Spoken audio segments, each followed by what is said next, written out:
There are these experiments where they trained people to experience anxiety, but as determination, because exactly the same physical state could be experienced completely different. And what they discovered is that at first it's really hard, but you practice, and then eventually it becomes really automatic. So the first thing to understand is that Dr. Lisa Feldman-Barrett is a world-leading neuroscientist. Her groundbreaking research reveals that emotions like anxiety and trauma are built by the brain. And we have the power to control them.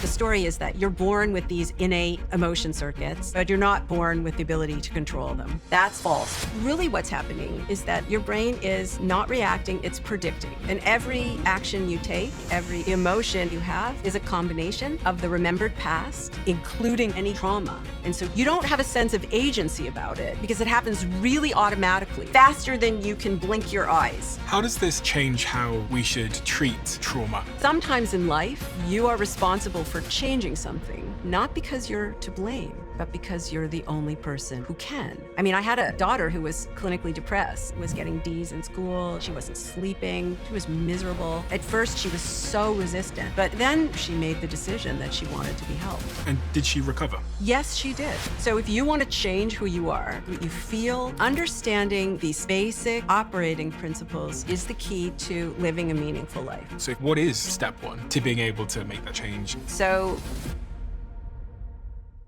this has always blown my mind a little bit. 53% of you that listen to this show regularly haven't yet subscribed to the show. So could I ask you for a favor before we start? If you like the show and you like what we do here and you want to support us, the free, simple way that you can do just that is by hitting the subscribe button. And my commitment to you is if you do that, then I'll do everything in my power, me and my team, to make sure that this show is better for you every single week. We'll listen to your feedback, we'll find the guests that you want me to speak to, and we'll continue to do what we do. Thank you so much.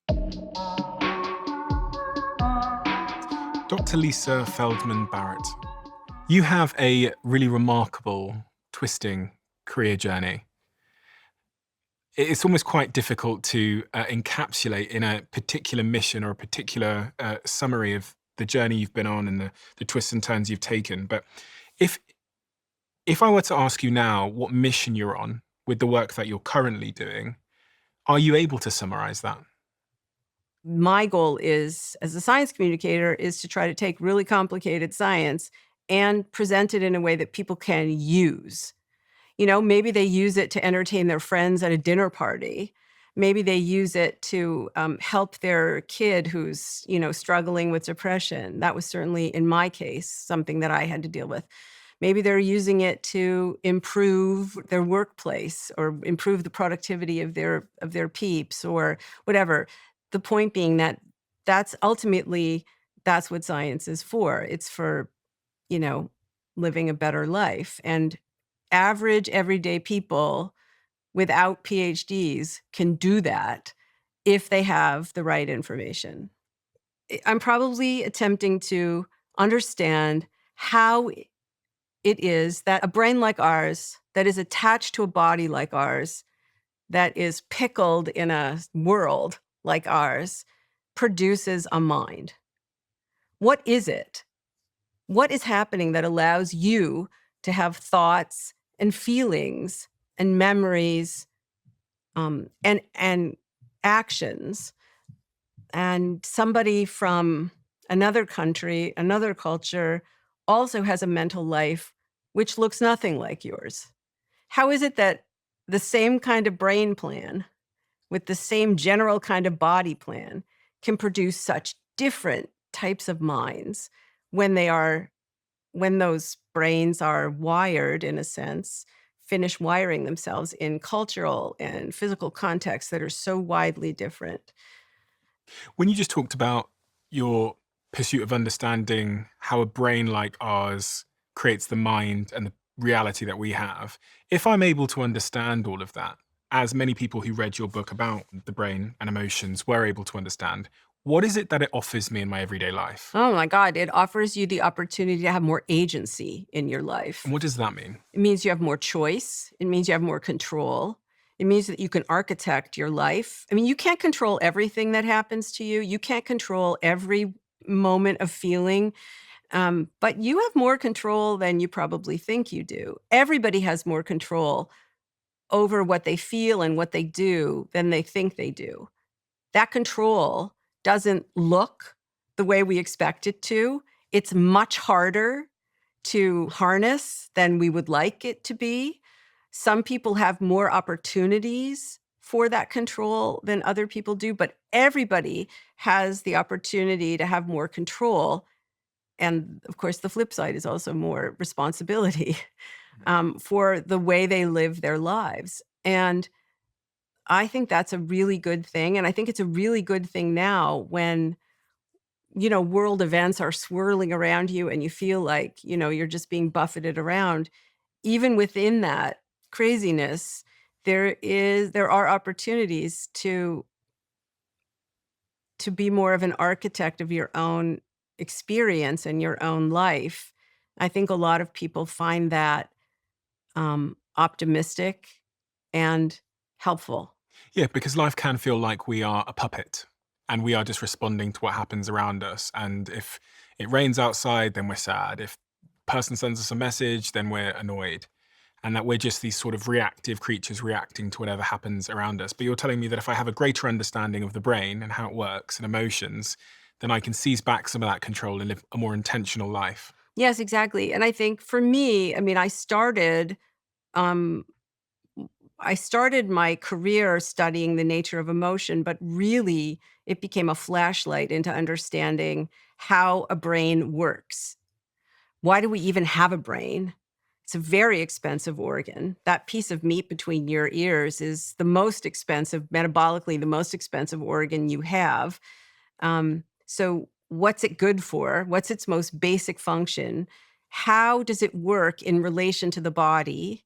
I think that certainly on your show, you've had a number of people who talk about the relationship between the brain and the body in some way, but I think scientists for a long time forgot or ignored the fact that the brain is attached to a body, right? Because we don't feel all the drama. Like right now, in you, in me, in all of our listeners, right? We all have this like drama going on. It's really quite intense and there's a lot of going on and none of us are aware of it, I hope. If you are aware of it, I'm really sorry. It probably means that something is, you're not feeling well today. But it's a good thing that we're not aware of what's going on inside our own bodies most of the time because we'd never pay attention to anything outside our own skin again, right? Mhm. But the problem is that in science, it often begins with starting with your own subjective experience and then trying to formalize that. And I mean, if you look at any science, physics is like that too. You just have to go back several hundred years or maybe a little longer to see it. And so it turns out that a lot of what you experience as properties of the world, of the way the world is, really is very rooted in your brain's regulation of your body. And so I guess I started with emotion, but it really became a much larger project to try to understand, well, what is a brain? How is it structured? How did it evolve? How does it work? What's its most basic function? And where do thoughts and feelings and actions, perceptions, what role do they play in that function? So it's a bit flipping the question, right? Most people start with, what is an emotion? What is a thought? What is a memory? They define it, and then they go looking for its physical basis Mhm. in the brain or in the body. That's a pretty bankrupt perspective. After 100 years, there weren't really good answers. So we flipped it around and we said, okay, well, given that we have the kind of brain we do, what can it do? What does it do? And in its normal functioning, how does it produce mental events that in our culture are thoughts and feelings and perceptions and actions? In other cultures, they're different conglomerations of features, right? So for us, a thought and a feeling are super distinct. We experience them as very separate. In fact, really since the time of Plato, we've had this kind of narrative where, the mind or the brain is a battleground between your thoughts and your feelings, right? Mhm. For control of your action. If your thoughts win, you are a rational creature. You are a healthy creature. You are a moral creature. If your instincts and your emotions win, your inner beast, then you are irresponsible. You are childish. You are immoral. You are mentally ill. That's the narrative that we work in. In some cultures, thoughts and feelings are not separate. They are really, it's not that you have them at the same time, it's that they are one thing. They are features of the same mental event. In some cultures, your body and your mind are not separate. There are no separate experiences for a physical sensation versus a mental feeling. They're really one thing. So our minds are not the human nature. It's just one human nature, and there are other human natures too.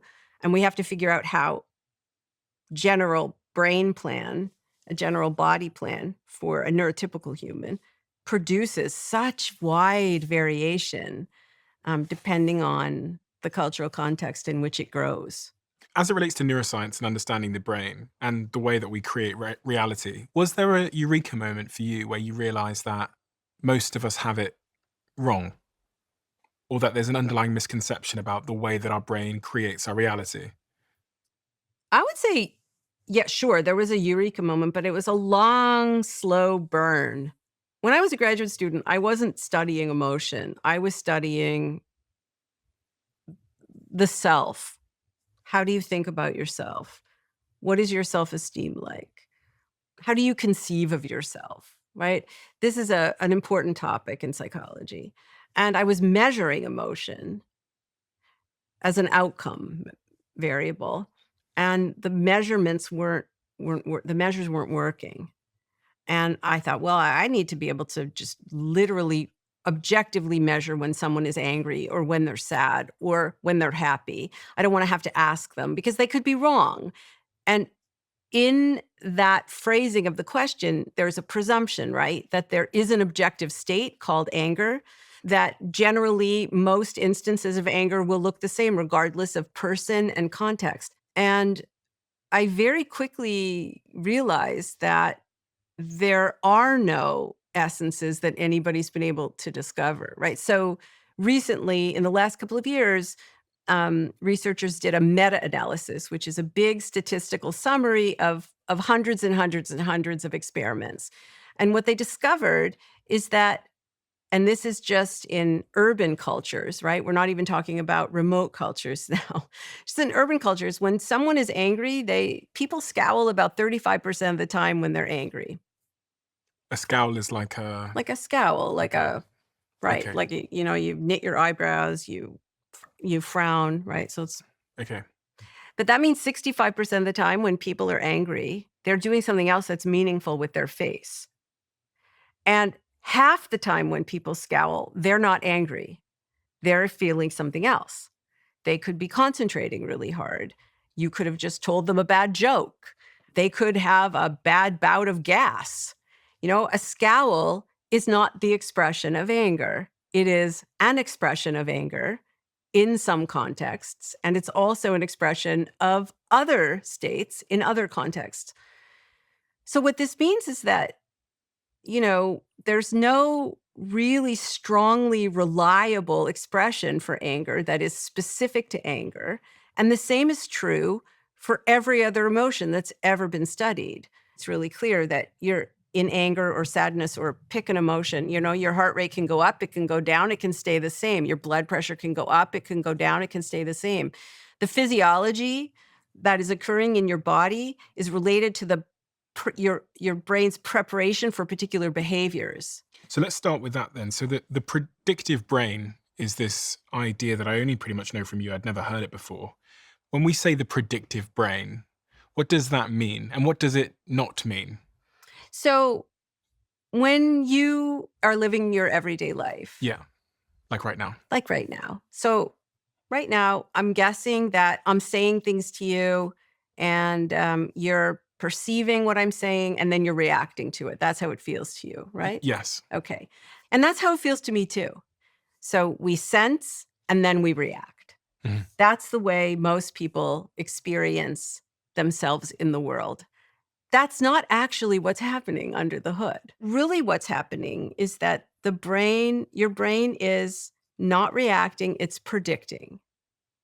And what that means is if we were to stop time right now, just freeze time, your brain would be in a state and it would be remembering past experiences that are similar to this state as a way of predicting what to do next, like literally in the next moment. Should your eyes move? Should your heart rate go up? Should your breathing change? Should your blood vessels dilate or should they constrict? Should you prepare to stand? Right?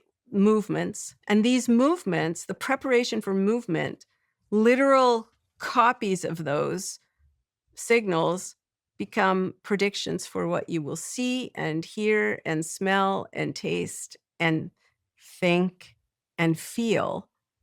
So under the hood, your brain is predicting what movements it should engage in next, and as a consequence, what you will experience because of those movements.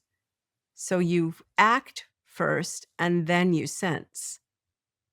You don't sense and then react. You predict action and then you sense. So give me a example which brings this to light of how my brain is predicting and then taking action. Okay. So right now you and I are having a conversation and I'm speaking and you're listening. And what's really happening in your brain is that based on many gazillion repetitions of listening to language, your brain is predicting, literally predicting every single word that will come out of my. Yeah, okay. And how surprising would it have been if I didn't say mouth, I said some other orifice of my body that words were coming out of? That would have been pretty surprising. Because your brain is predicting that. Your brain is always predicting. And it's correcting those predictions when they're incorrect. And, I have this video that I often show when I'm giving a talk to scientists or to civilians. I'm giving a talk, and it creates a situation where they can predict something, and they can feel that a prediction is not just this abstract kind of thought. It's your brain is literally changing the firing of its own sensory neurons to anticipate incoming sensation. So you start to feel these sensations before the signals actually arrive for you to perceive them. You start to have the experience before the world gives you those signals. I've read, I think it was in your book, but it might have been elsewhere, about the example of being thirsty. Yes. So when you drink, so say you're super thirsty and you drink a big glass of water, when do you stop being thirsty? Almost immediately. But actually, it takes 20 minutes for that water to be absorbed into your bloodstream and make its way to the brain to tell the brain that you are no longer in need of fluid. Because across millions of opportunities, you have learned that certain movements now and certain sensory signals now will result in that mental state. Or here's another example. So right now, keep your eyes on me. You're looking right at me. And in your mind's eye, I want you to imagine a Macintosh apple, like not a computer, but like an actual piece of fruit. Okay. Can you do it? Yeah. Can you see it? Yeah. What color is it? Green. Okay. Does it have any red? No. Okay. So it's a Granny Smith apple. Yeah. Okay. What does it taste like? Like imagine grabbing it, Yeah. biting into it, hearing the crunch of the apple. What does it taste like? It's like sweet. It's like a little tart, maybe? Yeah. Yeah. Is it juicy? It's very juicy. Yeah. Okay. So if I were imaging your brain right now, what I would see is I would see changes in the signal that is related to neural activity in your visual cortex, even though there is no apple in front of you. And I would see a change in activity in your auditory cortex, even though you didn't really hear the crunch. My mouth was watering as well. And your mouth is watering. And in fact, every time you sit down for a meal, your brain directs your saliva glands to produce more saliva to prepare you to eat and digest the food. So that usually happens in advance of even sitting down to a meal. That is all prediction. That's all of that is your brain preparing itself for what's coming, because predicting and correcting is a much more efficient way to run a nervous system, really any system, than reacting to the world. Here's another example. Do you drink coffee? Yes. Okay. Do you drink coffee every day at the same time? Usually, yeah. Okay.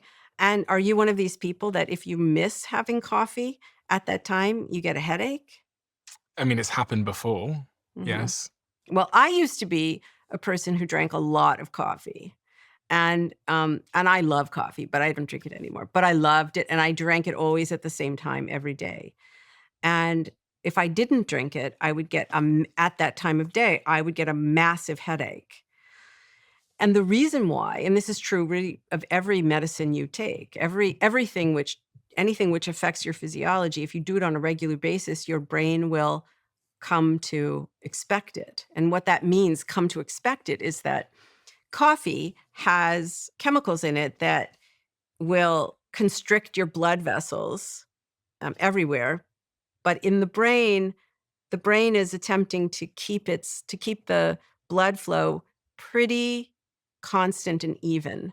And so if every day at 8 o'clock in the morning, you're drinking something that's going to constrict your blood vessels, then at 7:55 approximately, I don't know the exact timing, but a little bit before 8, your brain will dilate the blood vessels in really? preparation for that constriction so they remain constant. And if you don't drink that substance, then you have this big dilation and you get a very, very bad headache. I was just wondering then about, as you were talking, I thought you were going to talk about how sometimes when I set an alarm, I seem to wake up like 5 minutes before the alarm. Yeah, sure. That's an example. Here's another example. Exercise. Okay. If you want to play tennis better, if you want to run a faster mile, what do? Train. And you do the same thing over and over and over and over again. And you get better and faster and you burn fewer calories. You get more efficient. Why? Because your brain's predicting really well. That's what muscle memory is. It's not literally a memory in your muscles. It's a memory in your brain. Your brain is controlling your muscles. And so if you practice the same set of movements over and over and over again, you just get really efficient at them because your brain is able to predict better. Mm-hmm. Now, if you're somebody who's exercising because you want to become healthier or you want to lose weight or you don't want to practice the same exercise over and over and over again because you will be burning fewer calories because you're being efficient. That's the goal, right? So instead you do interval training, right? If somebody's calling out to you every 30 seconds, a different set of movements, and you can't predict what they are, then your brain will make a prediction. It'll be wrong. You'll have to adjust. And so you end up burning more calories and you end up throwing yourself out of balance, which we call allostasis. So you become dysregulated and then your brain has to work to get itself back in again. And so that's a different kind of workout. These two different kinds of workouts are completely predicated on the fact that sometimes you want to be able to predict better. Sometimes you want to be able to disrupt yourself and get back into the pocket quickly, Mm-hmm. right?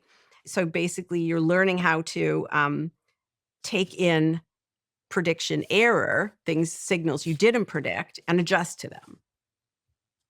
What does this say about the nature of trauma and other mental health illnesses like depression, anxiety, etc.? Because is this a misfiring of my predictions? I say this because predictions reliant on something happening in the past and forming a pattern, like a pattern recognition system. So if I grew up and there were certain patterns that are now not the case. So if I grew up and every time a man walked into the room, he hit me. And now when a man walks into the room and I'm 35 years old, I'm getting that same sort of prediction in my brain. So I've got a fear of men, for example. Does this somewhat explain childhood trauma and why it's so hard to shake and why as adults we can sometimes have dysfunctional lives? I would say, as a general principle, yes. There are a lot of, the devil is in the details, right? But yeah, sure. So trauma is not something that happens in the world to you. Everything you experience is a combination of the remembered past and the sensory present. So there could be an adverse event that occurs. You're in an earthquake. Someone dies who's close to you. Something bad happens to you. Someone hurts you in some way. There could be an adverse event that is not traumatic to you because you're not using past experiences to make sense of it as a trauma. On the other hand, something that could be like an everyday experience to somebody else, to you, it links to a set of memories that are very traumatic. Were very traumatic. Those events were very traumatic. And so to you, it is a trauma. So trauma is not an objective thing in the world. It's also not all in your head. The trauma is a property of the relation between what has happened to you in the past and what is occurring in the present. So here's an example. There's an anthropologist who works at Emory University, and she studies people in a lot of different cultures, and she studies trauma in a lot of different cultures. And there was this one girl that she wrote about, a case study of a girl named Maria, who was a young adolescent girl. And she lived in a culture where it was more normative for men to physically be very physical with women and girls. So in our culture, we would say it's physical abuse. But in her culture, this is just what men did.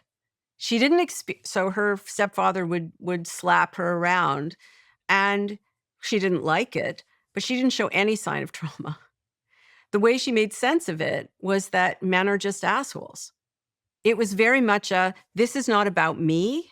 This is about them. It's not pleasant, but she slept okay. Her grades were okay in school. She had friends. She didn't have any signs of trauma at all. Then she watched Oprah.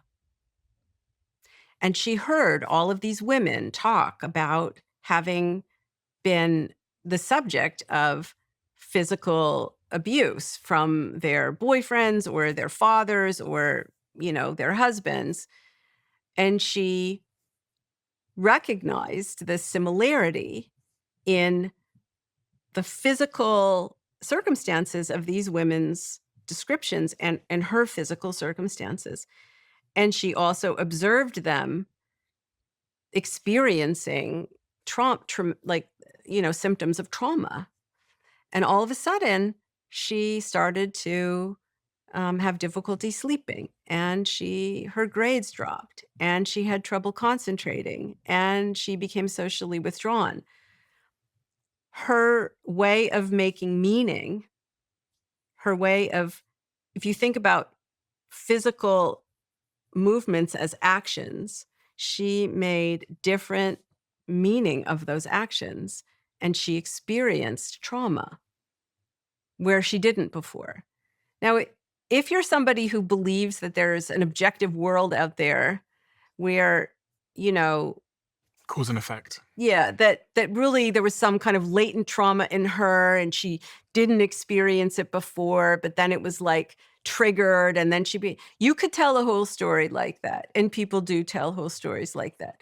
But that's not what the best scientific evidence suggests is happening. What's happening is that the physical movements were the same. The psychological experience of those movements was different because experience is a combination of the sensory present, the physical present, and the remembered past. And you need both in order to have a particular kind of experience. So the way to describe what happened to Maria's trajectory was that she experienced something as an unfortunate aspect of like physical life. And then it became about her. It became something, not this person was doing something bad, but this person was doing something bad to her because of who she is. And she was also shown how she should be responding to that by watching Oprah's show and watching these other individuals responding in a certain way. Right. So it became about her as a person, not just about, her stepfather was an asshole. And if you think about it, what we do in this culture when people go into therapy for trauma, right, is we're attempting to actually reverse the narrative. So we try to teach people that it's not, when something traumatic happens to them, and I want to be really clear what I'm saying, right? I'm not saying that when people experience trauma, it's their fault. I'm not in any way saying they're culpable for what's happened to them. But sometimes in life, you are responsible for changing something, not because you're to blame, but because you're the only person who can. The responsibility falls to you. And so in this culture, we try to teach people who've experienced trauma that they can experience those physical events that happened to them in the past in some other way. And when they do, they no longer feel traumatized anymore. My mind's a little bit blown for a number of different reasons, because it's a real paradigm shift to think that we are giving meaning to the thing that happened in our past. And sometimes that meaning is coming from watching other people give it meaning. And we're inheriting that meaning that... Oh, yes, that's called cultural inheritance. It's like a contagion. So it turns out that, there's one kind of old evolutionary theory, right? This is called the modern synthesis, where inheritance is really your genes. You inherit whatever you inherit by your genes, and then natural selection, chooses some gene patterns and not others, and that's really how inheritance works across generations. Most evolutionary biologists don't hold to that view anymore, because for the most part, there are many, many ways to inherit things. And a lot of what we think of as inheritance is really more what's called epigenetic, meaning it doesn't really involve DNA very much. And I would say the way I like to say it is that we have the kinds of nature that requires a nurture. We have the kind of genes that require experience before anything is wired into our brains. And most of our characteristics work that way. Very few characteristics work just by genes alone. What always happens in a neurotypical brain is that you're born with your brain incomplete, right? An adult brain has we say that it's wired to its world. That world includes your own body. But a baby's brain is not a miniature adult brain. It's a brain that's waiting for wiring instructions from the world and from its own body. So your brain is wired for you to see out of eyes that are the exact distance of your eyes from each other. If somehow, magically we could transplant your brain into somebody else's skull, you would not be able to see out of that skull. You would not be able to see out of those eyes because they're not in the right place. You hear with ears. Your ability to hear comes from signals that are shaped by the shape of your ear. So your brain is wired to hear out of these ears, not any ears, these ears. Similarly, you, as a baby, you are taught the meanings of physical signals. You're taught how to make sense of these things. That's called cultural inheritance. Many things that we think of as hardwired into the brain are actually culturally inherited across generations. That's how people survive in a particular environment. So like in the 1800s and 1900s, when explorers would go off and they would go off to Antarctica or here or there, and they would very quickly die. The Inuit lived there, they lived perfectly fine. Well, because they had culturally inherited knowledge. We're always transmitting knowledge to each other. And that knowledge becomes fodder for our own predictions. So your predictions don't just come from your personal experience. They also come from you watching television, you talking to guests, you reading books, watching movies. Also, your brain, like most human brains, can do something really fantastic, which is you can take bits and pieces of past experience and put them together in a brand new way so that you can use the past to experience something new that you've never experienced before. You talked a second ago about therapists try and make you think about the past differently, but I do think there's an underlying belief in our culture and society and on social media that if something happened to you, almost like this Freudian approach of if this happened to you, this is who you become. And I was reading that book, The Courage to be Disliked, over Christmas, and it changed my view on this quite profoundly in an important way, because it helped me to understand. I think it basically says that what happens to us doesn't create who we are. We use what happened to us and we apply meaning to it, which then determines the behavior we have. And really interestingly in that, it means that many of the beliefs I have about myself, who I say I am, my identity, and therefore like the ways that I behave every day, whether they're productive or unproductive, are actually just choices I've made to apply meaning to the past. Does that make sense? It completely makes sense. And this is such like a profound, I don't know if whoever's listening now understands what I'm saying here, but we said at the start of this conversation, you go through life thinking you're a puppet and you're being controlled by what happened to you, who you are, your identity. But actually, your identity is just this construction of meaning that you've given to the past So, to serve your purpose now, as it says in the book. yes, I would say it slightly differently, but the message is the same. I think there are, in the sensory present, right? There are sights, there are sounds, there are smells, some stuff's going on inside your own body, right? And these signals are going to your brain. They have no inherent psychological meaning. They have no inherent emotional meaning. They have no inherent mental meaning. What gives them meaning are your memories from the past. You are a meaning maker.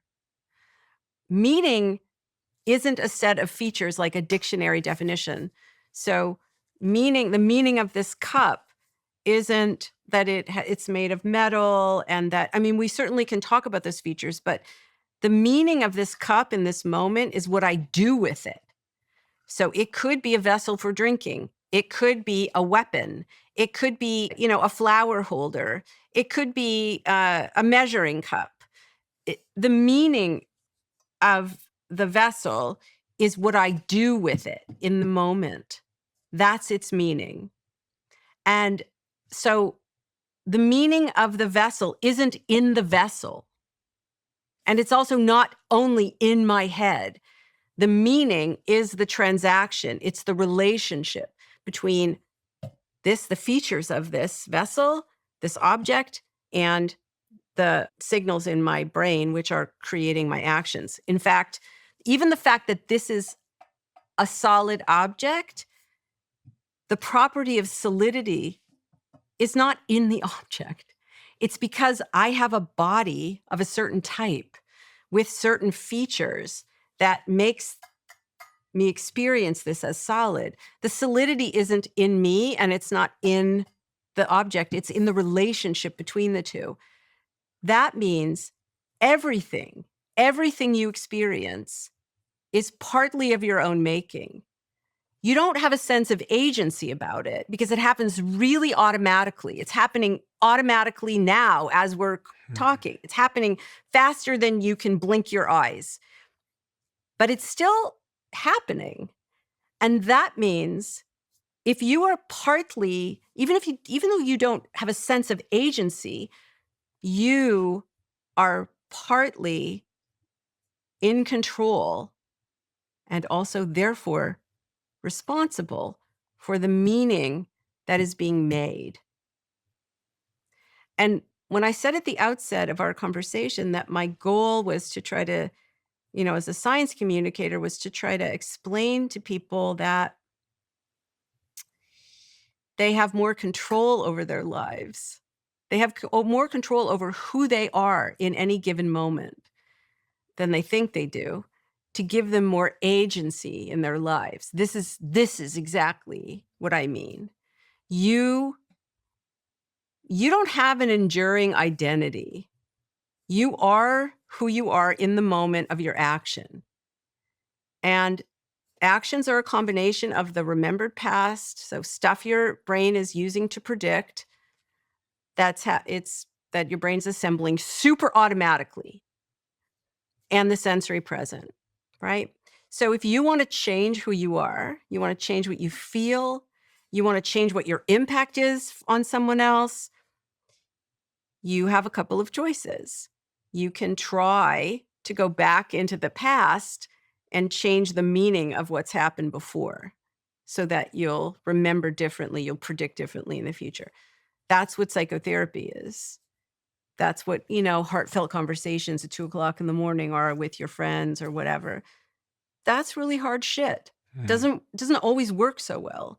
The other thing that you can do, though, is if you realize that whatever you experience now becomes the seeds for predictions later, then you can invest in creating new experiences quite deliberately for yourself now.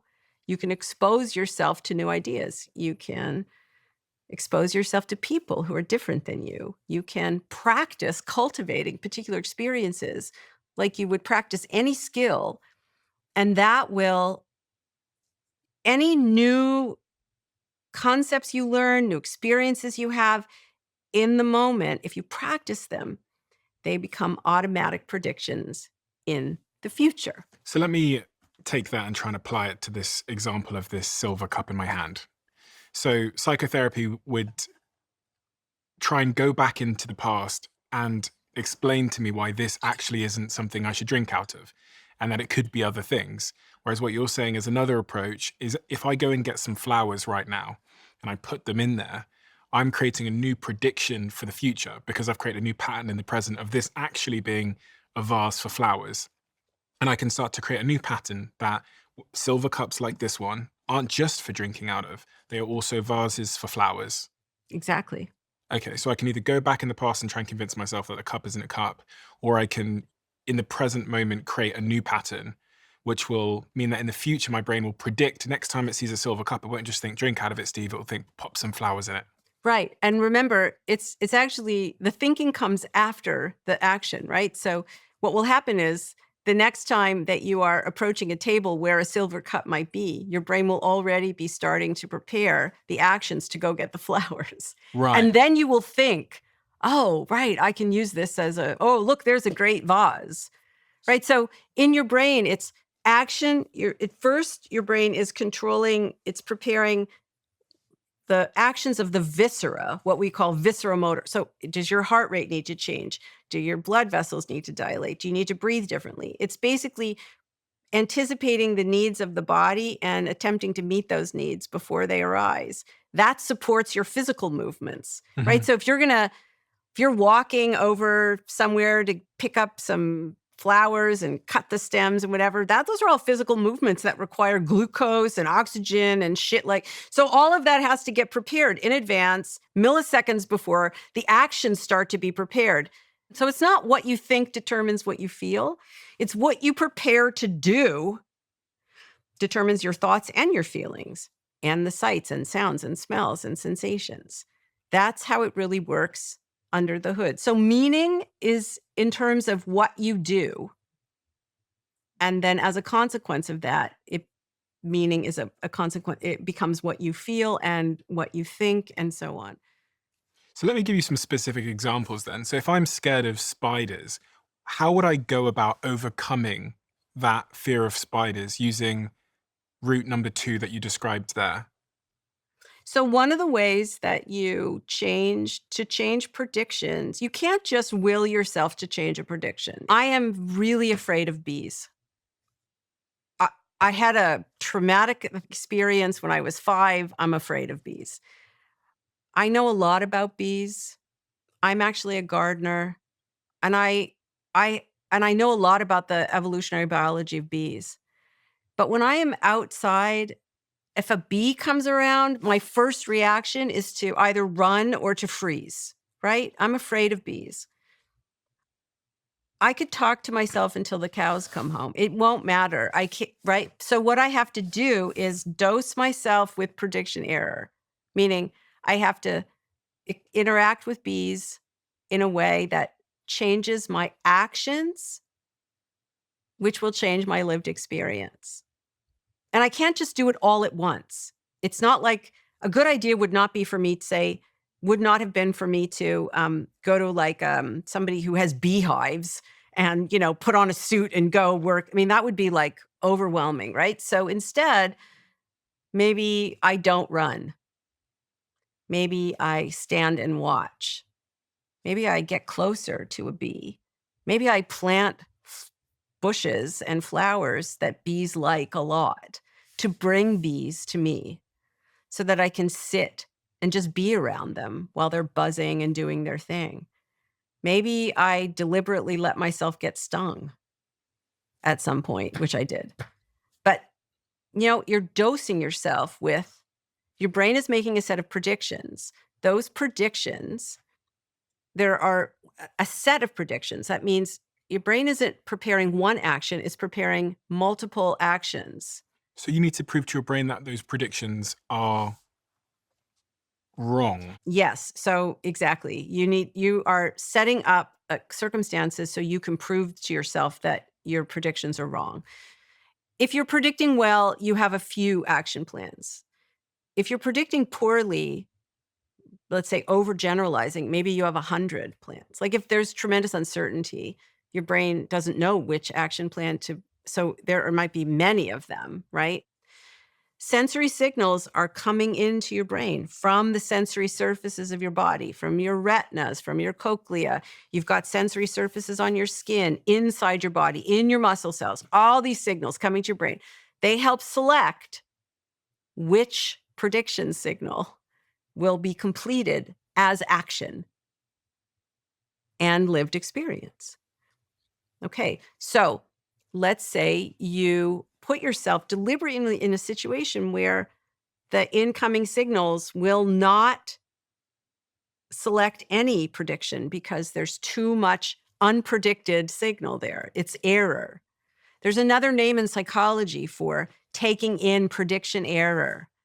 Exposure therapy? Learning. Oh, okay. Yeah, exposure therapy, which is a kind of learning. Yeah. All learning is you taking in prediction error, signals you didn't predict, or there's no signal that you did predict. You predicted a signal, it's not there. So what you do is you set up situations for yourself that you will take in signals that are novel, right? And this seems like an easy thing to do. People actually sometimes seek novelty, all right? But too much novelty it is not necessarily a good thing all the time, particularly if, you're metabolically, it's expensive metabolically to take in prediction error and learn something new. Like the biggest costs that your brain expends energy on are moving your body, learning something new, and dealing with persistent uncertainty. Those are really expensive things for us. So if you're metabolically encumbered in some way, say you're depressed, or you have anxiety disorder, or maybe you have heart disease or diabetes, or you're living under chronic stress, you don't have the spoons necessarily to take in prediction error. You're just going to go with your predictions. You aren't going to learn. You aren't going to be able to update those predictions. You're going to be stuck. You're going to be stuck in your head, right? Every experience, every action, a combination of the remembered present, the remembered past, the predictions, and the sensory present.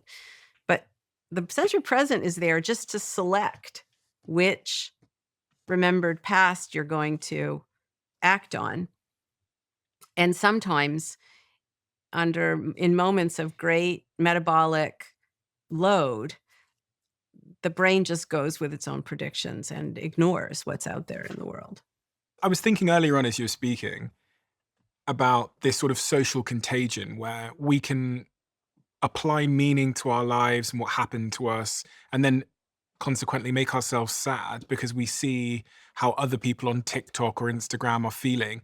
And it made me think that you must think the world is crazy to some degree. You must see social contagion in the world where suddenly everybody becomes traumatized because trauma's become almost popular, to think about what happened to you and create meaning to it and then suffer that meaning. But there's other types of social contagion which are spreading through society. I mean, young people are getting more and more anxious. They're getting more and more depressed. We're self-diagnosing ourselves with different illnesses and different things. But now you've explained to me how the brain works. I'm thinking, gosh, as a society, we are bonkers. Well, We're living out lies. yeah, I guess the way I do find it frustrating at times, but only because I think we are meaning makers. Animals are meaning maker. We create meaning. We create meaning by virtue of living, like by virtue of interacting with things in the world, by interacting with each other. Very few meanings are given that is that they exist independently of us. And so what I find frustrating is that there's a lot of suffering. And understanding these basic operating principles of the brain will not remove all suffering, but it could ameliorate, it could remove some. And people don't understand that they are sometimes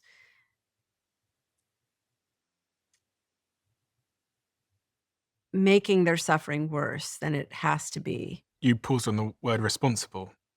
Well, I want to be really clear that, again, I'm not saying people are to blame. Culpability and responsibility are not the same thing. Culpability is blame. Are you blameworthy? Right? I'm not saying people are to blame for their own suffering. I'm saying that people can be more responsible by taking more responsibility, they could reduce their suffering some. That's not the same thing as saying, that it's their cause to begin with. So I'll give you an example. Social contagion. Contagion is an interesting word. It means that you are infected by something. Even a virus.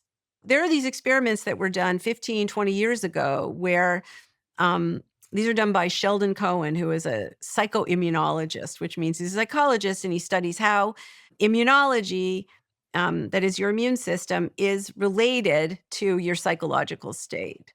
And so what he did across a number of experiments is he took people and he sequestered them in hotel rooms.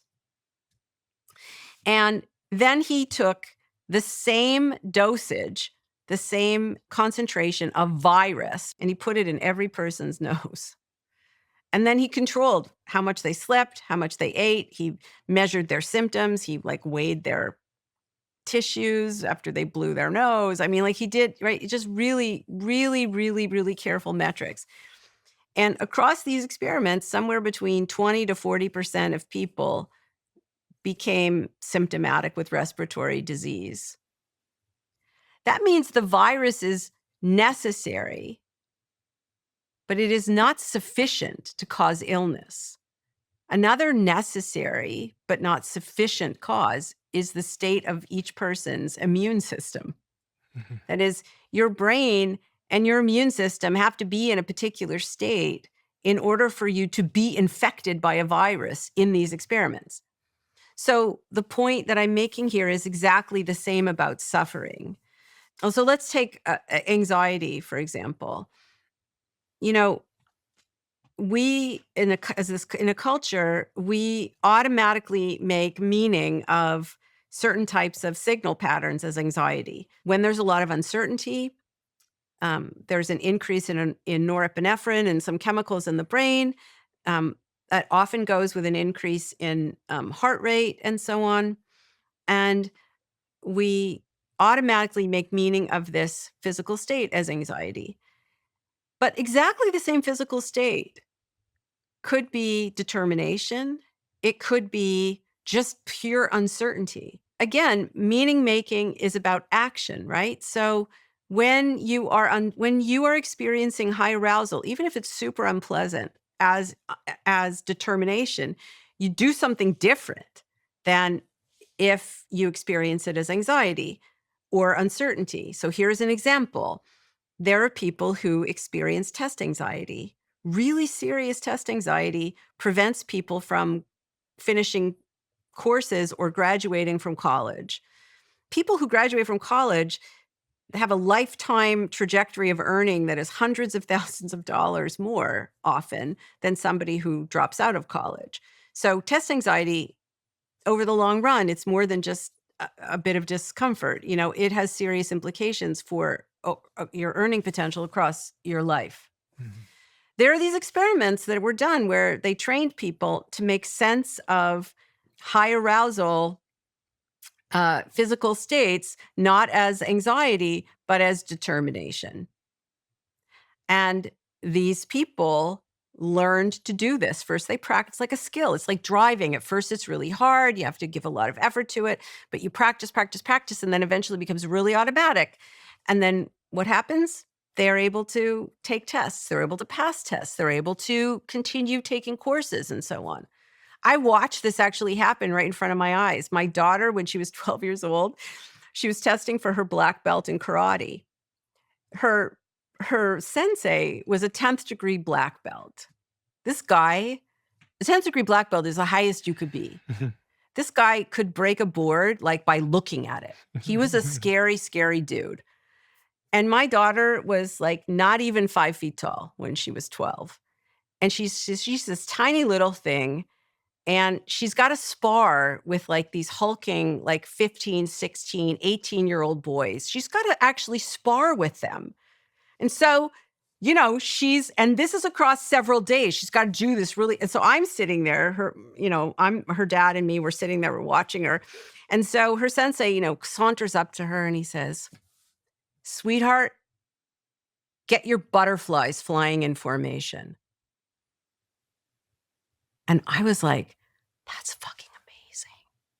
Get your butterflies flying in formation. He's not saying, calm down, little girl.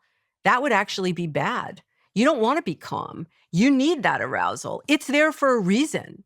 It's uncomfortable, but you need it. He's saying, use it.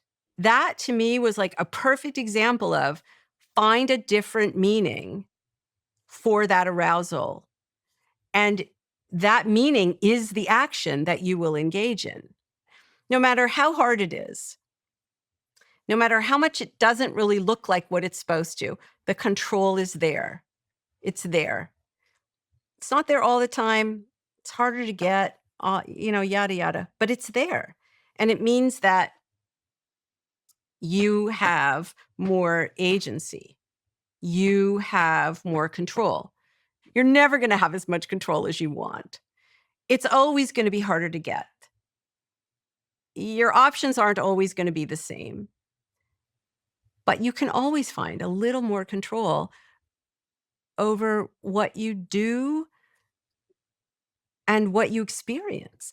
And that's the key to living a meaningful life.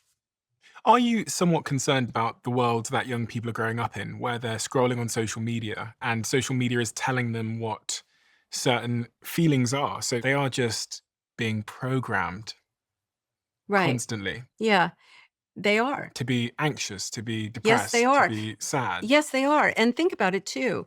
Social media is pernicious uncertainty there.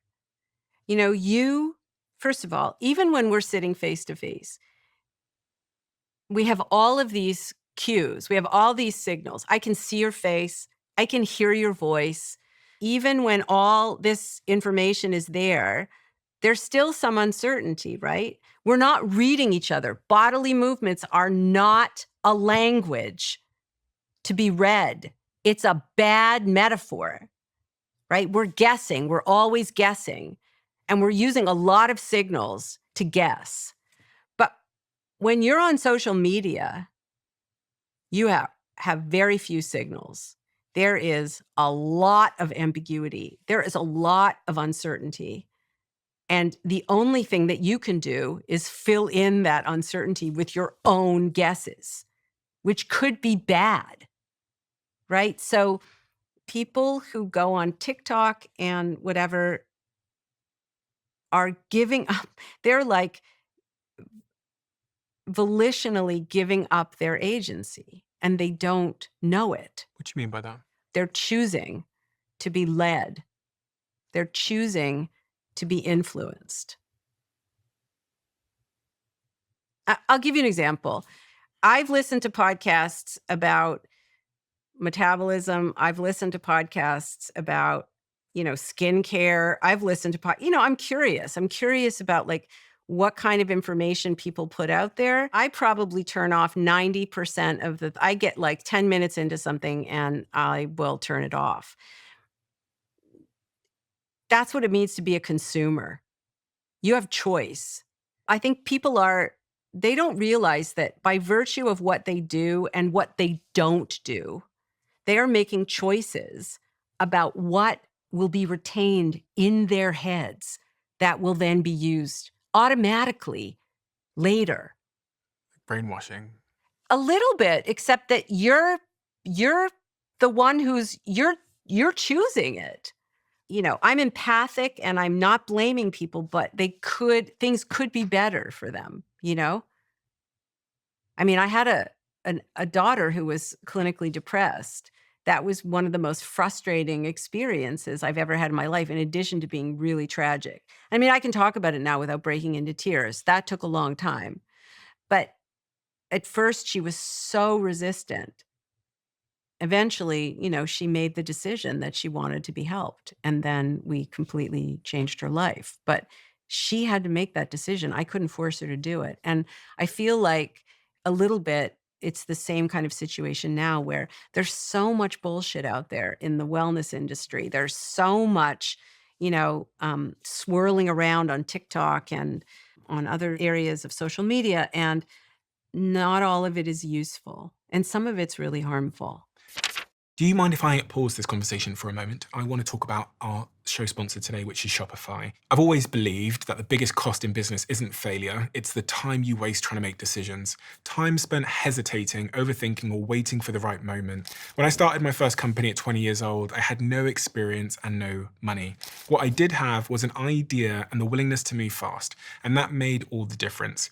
If you've been thinking about starting your own business, Shopify makes this entire process so much easier. With thousands of customizable templates, you don't need coding or design skills.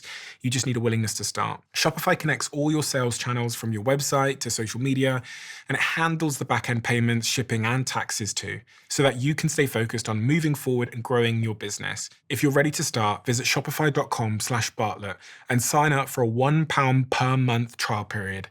That's shopify.com/Bartlett. The advantage you have as a objective onlooker is you have a huge amount of information and knowledge, which is guiding you to make better decisions. But a lot of people don't have that information and knowledge. In fact, they have counter information and knowledge. So when I think about what it takes for someone to make a change in their life, whether it was your daughter or whether it's someone else who feels like they're stuck and they feel like they're trapped in an algorithm or trapped in a life that they want to break out of, based on everything you know and based on the experience you had with your daughter, what is step one to being able to make that change? Because I'm really curious as to what it was about your daughter that made her decide that she wanted the help. Well, I think that the general answer is baby steps. It rarely works to completely change everything all at once. I'm not saying it never works, but it rarely works that way.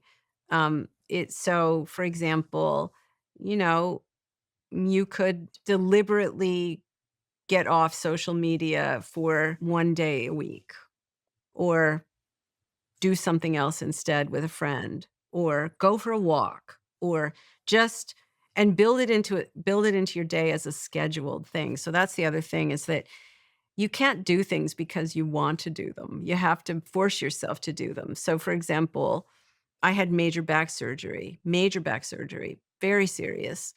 And I knew that after I had back surgery that I was going to experience sensations I had never had before. Just like, if you go for filling in your tooth, right? And then, something's there that wasn't there before. And then your tongue is like constantly poking at the tooth and you're not supposed to, but you do anyways, because your brain is foraging for information. It's foraging for prediction error. And then eventually it adjusts its predictions and then it ignores the sensations because they're not relevant, right? So that was going to happen on a massive scale for me. And I knew that. I had made a plan before surgery to dose myself appropriately with prediction error so that I would not develop chronic pain. Because chronic pain is like a set of bad predictions that don't update, right? So your brain still believes that there's tissue damage in your body when there's no more tissue damage. So does that mean that pain often is just a figment of your imagination? No, that's the wrong way. That is the wrong way to think about it. The way to think about it is every experience, remembered past and sensory present. So pain is in your head. Vision is in your head. Hearing is in your head. You don't hear in your ears, you hear in your head, in your brain. You don't see in your eyes. You need your eyes, you need your ears, but you don't see in your eyes, you see in your brain.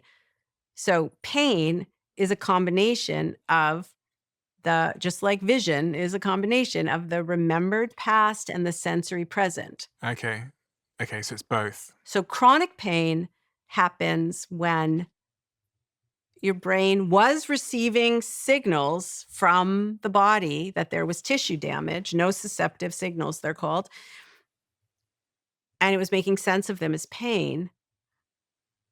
And when you're recovering from an illness, that's metabolically taxing. So there's not as much there's not as much of your metabolic budget devoted to learning. So you can be in a situation where your brain doesn't update itself and you still experience pain, even though the tissue damage is no longer there. It's just like seeing a green apple in your mind's eye when there is no apple in front of you. It's not all in your head in the insulting sense. It's a normal consequence of how brains work. The injury's gone though, but the signal of the injury is still replaying itself. Yeah, exactly. Just like it's like a phantom limb. It's like tinnitus is also like that. Oh gosh, yeah, I had that for a little while. Yeah. So I tried really hard to set a schedule for myself, that would allow me to sort of like optimally dose myself, but with prediction error. But that meant, that I had to follow that schedule. And I think if you're committed to changing your habits, this is how you change any habit, really. You change the context and and then you practice. You practice new behaviors.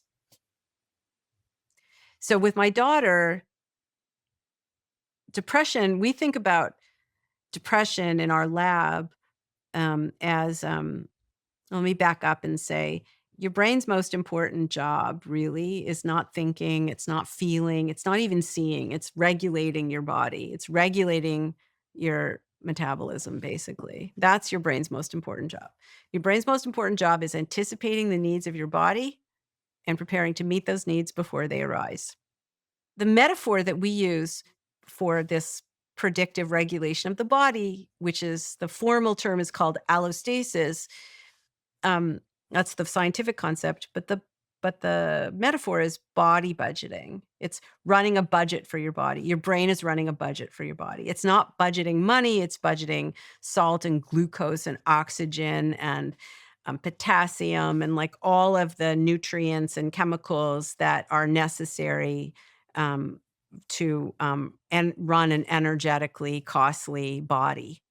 You've got all these really low-level kind of processes. You can just think of them as vital parts to keep yourself alive. So some of your energy budget goes to that. Some of your energy budget goes to repair and growth. So If you get taller, you need more cells. When you learn something, you have to thicken up your myelin and your neurons. You've got to grow more receptors and stuff. That's, the kind of growth and repair. And then the rest of it is all for anything effortful. What is effortful? Like work or going to the gym. Dragging your ass out of bed in the morning is effortful. Yeah. Learning something new is effortful. Dealing with uncertainty is effortful. Everything we call stress. Stress is just really your brain is predicting a big metabolic outlay because there's some effort involved, right? Some motivated effort involved.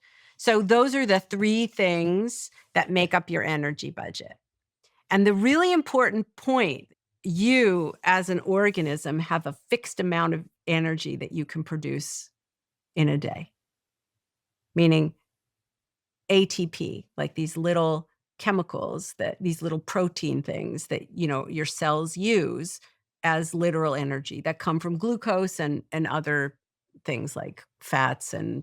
So there's nothing I can do to increase it? Well, you're in a range. Okay. But there is a Interesting. finite limit, upper limit for that range because you're a human organism and you've got to do these three things, these vital functions, growth and repair, and then everything else. If you've got a lot of psychosocial stress going on, or you have some kind of disease that's taking up, much of the budget, then you don't have a lot of budget left for other stuff that you need to do, right? So what your brain will attempt to do is to cut costs. If you look at the symptoms of depression, they are symptoms of that are related to cutting costs. Distress, fatigue, problems concentrating, lack of sensitivity to the context that you're in. All of these things are indicative of reduced metabolic outlay. And then depression also has symptoms that are related to increased costs, like 70% of people who are depressed have inflammatory problems. So they have enhanced inflammatory systemic inflammation, and your immune system is a very expensive system to run. So if you have persistent and systemic inflammation, that's like a persistent tax on your budget. Meaning things are costing more than they necessarily need to.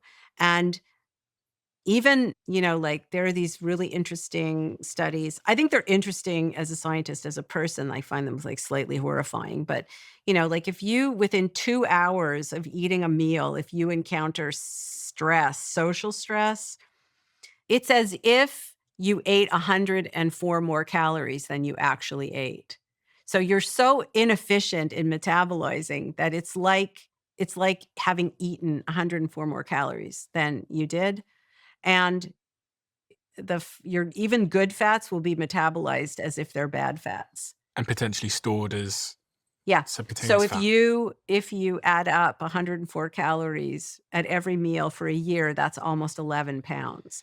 That means that if you are in a stressful environment and for a year and you eat exactly the same thing as you ate the year before, you would gain 11 pounds. In depression, we know, for example, that there's cortisol dysregulation in depression. That means there's dysregulation in metabolism because cortisol is a metabolic, it's a metabolic chemical. People who take SSRIs, they take for depression, antidepressants are SSRIs usually, or SNRIs. That means they are acting on serotonin to keep more serotonin in the juncture between neurons. Serotonin is a metabolic regulator. Norepinephrine is a metabolic regulator. These are chemicals that are directly involved in your metabolism. So it's not a belief that depression has a metabolic basis to it. I think the question is, what is the elixir of all these metabolic influences that would lead somebody to develop a depressive state. But the simple point that I was making is I actually came to this idea about metabolism and depression because I was doing a shit ton of reading, trying to figure out how to help my kid. What were her symptoms at that time? Just if there are any parents listening right now that can relate, or anybody that's listening that can relate. Yeah. Well, I will tell you that I've given this talk before about depression in adolescence. Adolescence is it's like a perfect storm of metabolic vulnerability for many, many reasons. Your brain is trapped in a dark, silent box called your skull. It's receiving signals from the body and from the world. It doesn't know what the causes of those signals are. It's receiving the effects. It has to guess at the causes. What are the guesses? Predictions from the past, right? So it doesn't know about hormone surges immediately as they happen.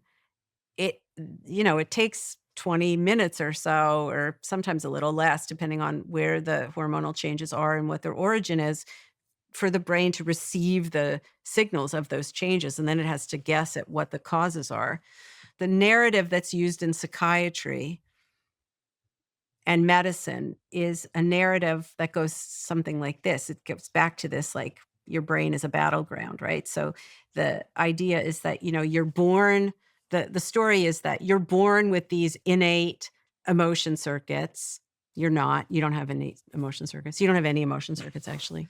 But the narrative is you're born with these innate emotion circuits. They work, but you're not born with the ability to control them. That has to develop over time. So in adolescence, the idea is that mood disorders arise because you don't have enough cognitive control and you have too much emotion. So you've got this unbridled emotion, and that's the problem. That's a really compelling narrative. It's just neuro bullshit. Basically, there's not a good evidence for that narrative. I heard it was a chemical imbalance. Yes, well, sometimes people talk about that chemical imbalance in terms of serotonin being a happy chemical and dopamine being the reward chemical, and that's also that's such a simplification that it's not even wrong. Okay, dopamine is not a reward chemical, and serotonin is not a happiness chemical. They're both metabolic regulators. You see increases in dopamine in some neurons during episodes of punishment. And serotonin does many things in your body in many places. But one of the things that it does in controlled experiments is it allows animals to forage, to engage in activity, physical activity, and learning when there is no immediate metabolic reward at the end. There's no deposit at the end. Mm-hmm. So dopamine is seen more, I think, now by many neuroscientists as a chemical that is necessary for effort, whether that is a physical effort or learning something, a mental effort of learning something. It's not really specific to reward per se. So at first with my daughter, she went from being a really exuberant, engaged, very socially connected kid, who, she did great in school. And it's not like she had, it's not like she was a perfect kid, but she was pretty enthusiastic and pretty exuberant and had a lot of friends. And then, by the time she was in 10th grade, she was withdrawn. She was getting D's in school. She couldn't concentrate. She wasn't sleeping. She was miserable. She was really suffering, but she was miserable to be around. And to be honest, at the beginning, we thought she was being lazy. We thought, she didn't want to do anything. She wanted to spend all this time in her room. She didn't, she wanted to get rid of all of her activities. And we thought, come on, man, step up. Like, why are you, we thought she was being lazy. I mean, really, it just never occurred to me in a million years because she had no mood symptoms as a kid, like none. And then all of a sudden, she appeared to have no energy to do anything. But to us, it looked like she was being lazy and she didn't want to do her homework and she seemed really disengaged. And it took me a while to realize, oh no, this is something else. She was having trouble remembering conversations that we had. And at first I thought, oh, you're not paying attention to me. But then it seemed really clear that even in day-to-day she couldn't tell me what was happening in her day. She just had no details. That's also a sign of depression, where you lose the episodic memory of details of the day. You can only talk in gists. You can't give specifics about times and places and events. You just lose. You don't retain that information long enough to be able to remember it later. There's no consolidation of that information. And when she was in 10th grade, she came home with D's in school, D's in mathematics. And this is a kid who was doing she was doing rudimentary algebra when she was 8. And we told her that we had to have her assessed because we just didn't know what was going on. And that's when we realized that she was clinically depressed. The other thing I should say is that, she had very bad menstrual cramps. And so a lot of one treatment for bad menstrual cramps is to put girls on birth control pills because it evens out the hormonal fluctuations of the month, and it does actually improve menstrual cramps. But it's pretty well known now, it wasn't so much known then, that there is somewhere between a 40 and 70% increase in the likelihood of major depressive episode in young women who use birth control pills. If it's a combination estrogen progesterone pill, it's more like 40%. If it's a progesterone only pill, which a lot of young women take because it has fewer side effects, you have a 70% increase in major depressive episode. And this first study that I read about this was in 1 million women. And when I read that study, I remember exactly where I was. It was like a flashbulb moment. I read the study. I called her pediatrician, my daughter's pediatrician, and I said, she's coming off pill today. So tell me if there's anything. Are there any side effects or can we just stop it? And he's like, well, in my opinion, and I'm like, I don't give a shit about your opinion. I have just read a study that is it's a large scale epidemiological study of 1 million women today. She's coming off today. And this was after or before she was experiencing depression? This was after. It was maybe a year after she was diagnosed. Much later, I was reading a book by Naomi Oreskes, the historian of science, and she wrote a book called Why Trust Science? And it's a wonderful book. But in the book, she gives examples of places, a phenomena where the public didn't trust science and they should have. And this is one of them. Apparently, it's been known for a really long time. And I just want to point out that estrogen, progesterone, testosterone evolved as metabolic regulators. I'm highlighting it because in a culture that separates mental from physical, we don't think about the role of metabolism in vision or even in mood. That's a really recent thing. In our lab, one of the things we study now is the role of metabolism in really basic psychological phenomena, like just as a fundamental building block of your mind, basically.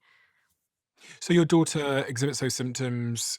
I'm really curious to hear what conventional medicine at that point told you should do with the daughter in that situation at that time versus what you did. You have this wealth of information. You have a medical background. Yeah, so I should say this was some years ago, right? So currently there is a kind of a revolution going on where there's actually something called metabolic psychiatry now. Back when I was reading about this, it sounded crazy.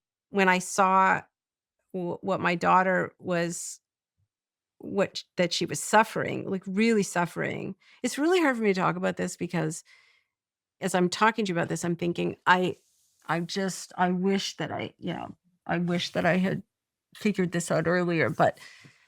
Um, but anyways, what we did was I found every possible route that I could think of to target her her body budget. So basically target her metabolism. And then we we we basically came up with a daily routine, which she participated in making, um, to see if we could put her on a different trajectory, you know?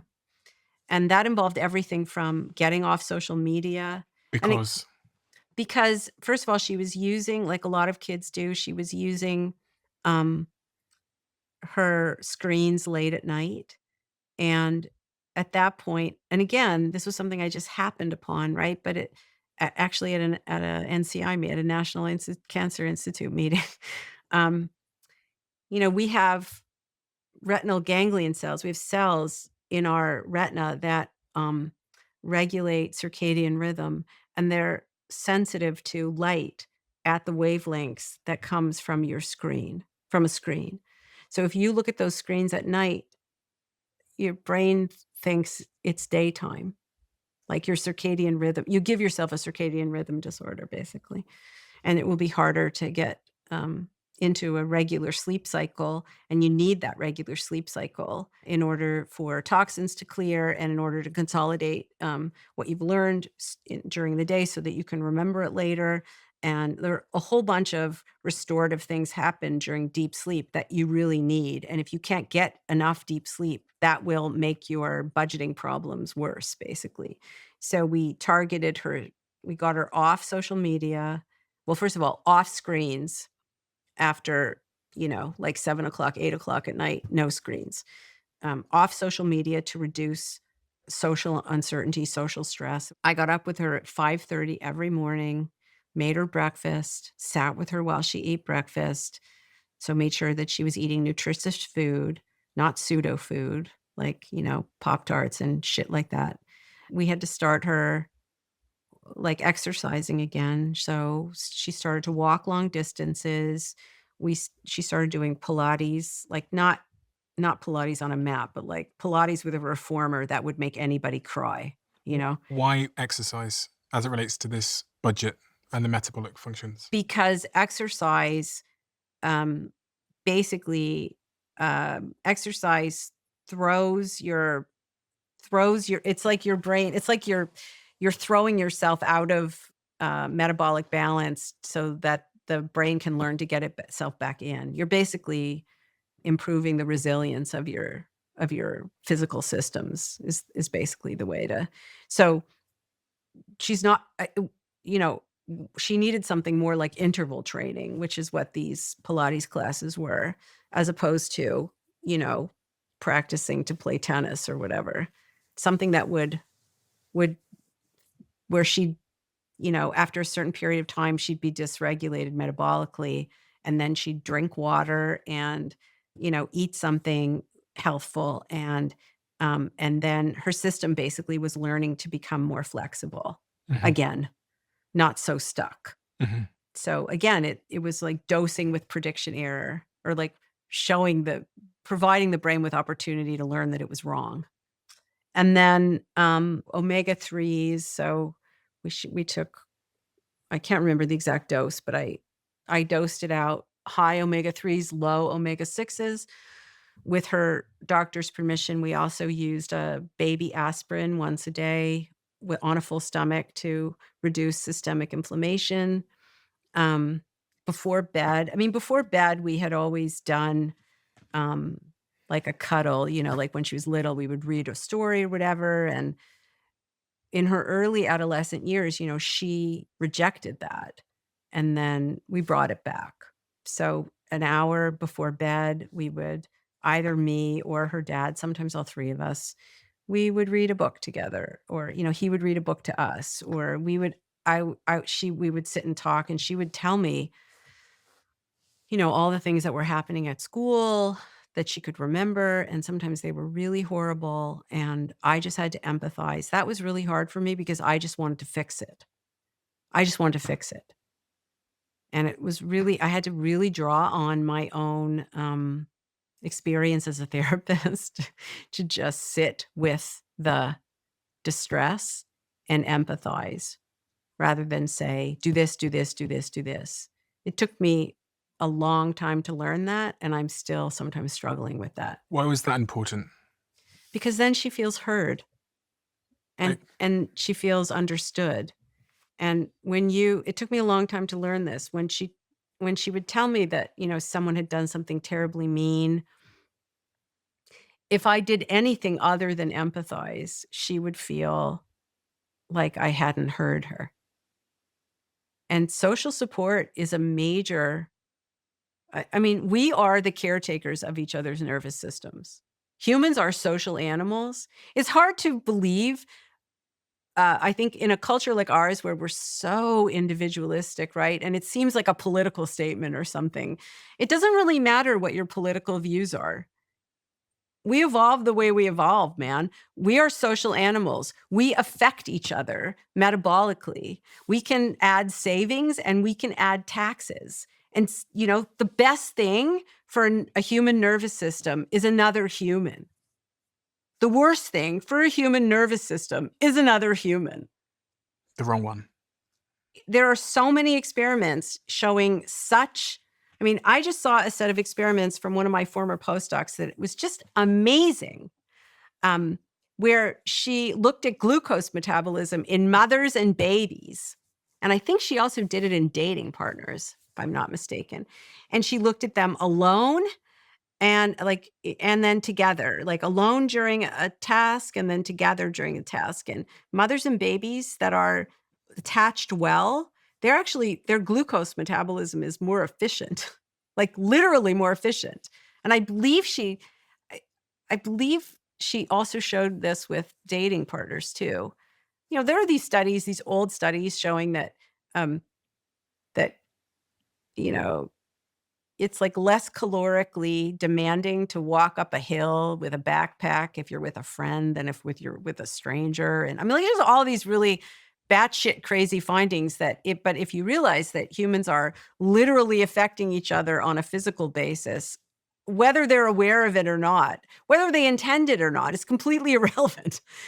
Or it's unnecessary, I would say, to have that effect, to have the effects be there. Then it starts to make sense. Like the idea that, and again, meta-analyses show that you will live years longer, on average, years longer, if you have a social life filled with people who you trust and who trust you. So is that why you got the family around just before bed? Because it was regulating her nervous system, her body? Yeah. Sometimes she still says this to me, actually. She'll say, "Can you just be my friend for a minute and not my mother?" I'll be like, "Yes, I can." And then I actually have to do it, which is sometimes hard. Or I will say to her, this is for parents, anybody who has an adolescent or an adult child, this is like one of my, I don't know how I came up with this, but it's like golden, right? I say to her, I'm having a mother moment where I feel the need to nag you about something. And if I can just nag you for a minute about it, I won't need to tell you again. So I'm basically asking her permission. Can I tell you this thing, which I really want to tell you? And I know you don't want to hear it, but you would be doing me a real kindness if you would just listen to me for a minute. And I know it's me. It's all me. It's not you. It's all on me. This is me. But it would be better if you could just let me. And most of the time she says, with great forbearance, right? Like, "Sure, Mama, go ahead." Sometimes she says, "Not today." And then I actually have to listen, Oh, so funny. So, yeah. But there were probably other things I'm not thinking of right now. I've written them all down because a lot of people have asked me this question. And what I like to say is, I'm not a physician. I'm not a psychiatrist. This is not a recommendation or recipe for your children. I'm just telling you what I did as a scientist. And you wrote down what you did. You still have a copy of that, so I can link it below for anyone that does want to read what you did. Yes, but it's what you did for your daughter at that time. Yeah, just as a person who had read the literature, this is not medical advice. I'm really strongly, and also I should say, you can't force your adolescent to do anything. You can't even force your kids really to do anything unless you threaten them with physical harm. They have to make that choice themselves, right? And did she recover? Yes, she did. And I think one of the reasons why she is good now, it's not that she never has challenges with her mood, but she understands them in physical terms. She doesn't understand her mood as being a psychological problem. She understands it as a symptom or a barometer of her body budget. This is something I learned from your work while I was researching, which was really, really helpful to me. And it's pretty much exactly what you just said, which is sometimes I'm in a not so good mood. And if I'm not conscious about that, then the bad mood can wreak havoc, right? I can be short with people or whatever. And when I was reading your work and thinking about bad or good moods through the context of this body budget, it makes you pause for a second and go, what am I missing? And it makes you very conscious of what you then do. It almost makes you suddenly take hold of the wheel and go, okay, so there's a problem here. It's a physical problem. I didn't get sleep last night. I haven't eaten, whatever it might be. Be really aware of what this makes you do or feel or think, and the actions you need to take are maybe cancel everything you were planning today and go back to bed.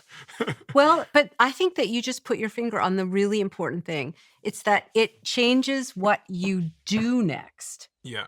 And that changes the trajectory of what happens. And I think this is really, it's not like a magic cure, but but when someone is, when you feel really distressed, you either look to the world, like what is wrong with the world, or you look to yourself, what is wrong with me? And really, it could be, maybe there is something wrong with the world. Maybe there is something wrong with you. But most likely, there's a body budgeting problem. Even if it's the case that there's something wrong with the world, you're better equipped to deal with that thing if you are managing your body budget. You really do need to design your calendar as much as you possibly can in the confines of the profession you have around that body budget. And for me, a big change I made 2 years ago, super privileged, I get that, not everyone can do it. I couldn't do it when I was working in call centers, was I implemented a rule where there's no meetings before 11 o'clock. And it just means for me that I never set an alarm. So I wake up when I'm fully recharged. And it was like the most profound thing. I should have done this way sooner, but it's had such a big impact on my life. Because you can almost guarantee that it's very, very rare for me to be underslept, although it happens because I have to travel and stuff a lot. But that really had a profound impact on my life. Yeah. And I think, And as a leader and as a... Exactly. And I think, honestly, if leaders take this seriously, then the hope is that there'll be some realization that this is also important for everybody. And we have a society that is structured in a particular way, but there's no requirement that it's structured in this way. There's, the biggest predictor of work productivity is sleep and hydration. And after you take away sleep and hydration, I think exercise is up there too. Some of us have more choices than others, right? But it's important, I think, for people who are CEOs, who are leaders, who are business leaders, to understand that there are good business reasons, there are good economic reasons to take this shit seriously.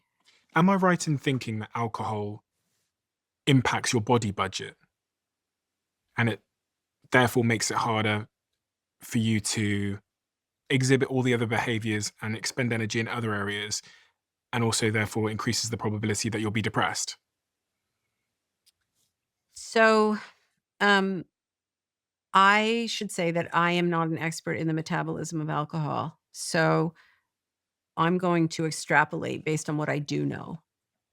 And what I would say there is that sometimes people will drink alcohol like they will eat chocolate, or, they're doing it for the taste or for the experience of, the ambiance and experience of it, right?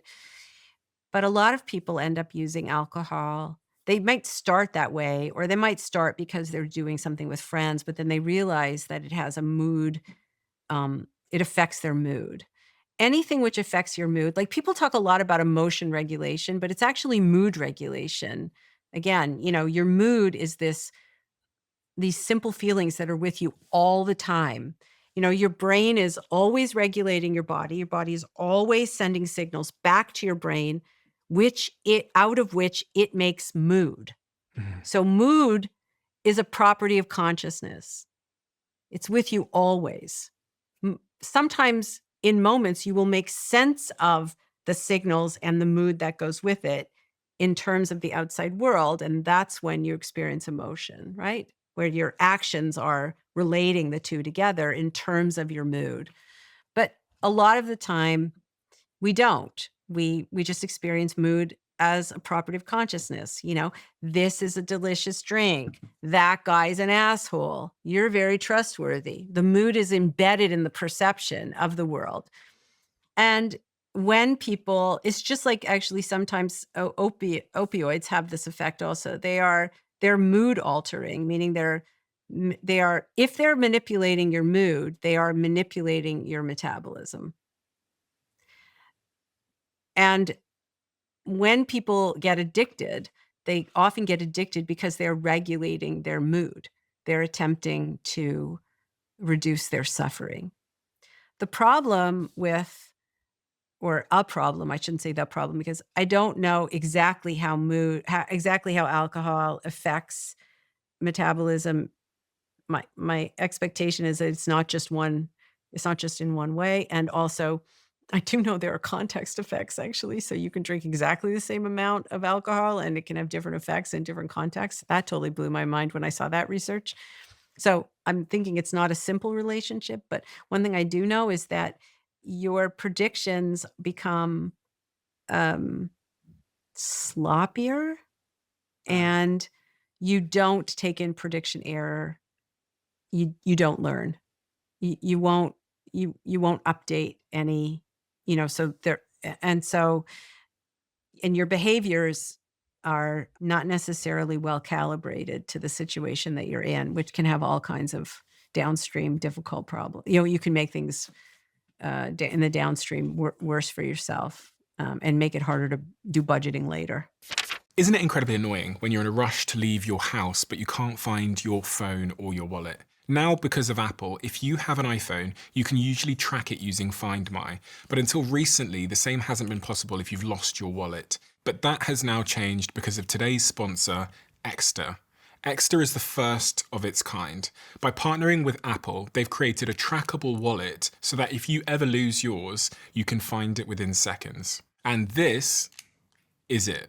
And you might recognize Exter from their collaboration with Lionel Messi. It's super slim, made from recycled aluminium with built-in RFID blocking properties to protect from identity theft. And with one click, all your cards pop up so you can tap and go. I often talk about 1% improvements, and when I look at Exter, to me, it's the culmination of so many 1% improvements on the traditional wallet. So if you're looking for an upgrade, head to exter.com and use code Stephen for an additional 10% off their spring sale, which ends on May 19th. Head over there now and check it out. And you also get free shipping and a 100-day trial. That's exter.com with code Stephen.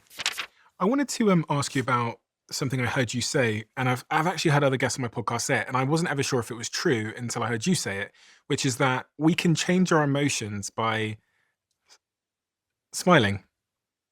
Because if the brain is predicting, then presumably if I do a big smile and I go, yes, then the brain is going to predict good feelings and going to cause good feelings, et cetera, and going to cause me to feel nice about myself. Well, yes and no. Mm. I think, people smile when they're not happy too. Mm. People smile when they're angry. People smile when they're plotting the demise of their enemy. People smile for all kinds. People smile when they're afraid. But can I make myself happier technically by smiling? The meta-analytic evidence suggests that there is a slight effect, that there's a small, yeah, crinkle your, if to crinkle, there you go. It's like put a pencil between your teeth. Oh, go ahead. Oh, yeah. Now smile. Now crinkle. Okay. So it's like that. So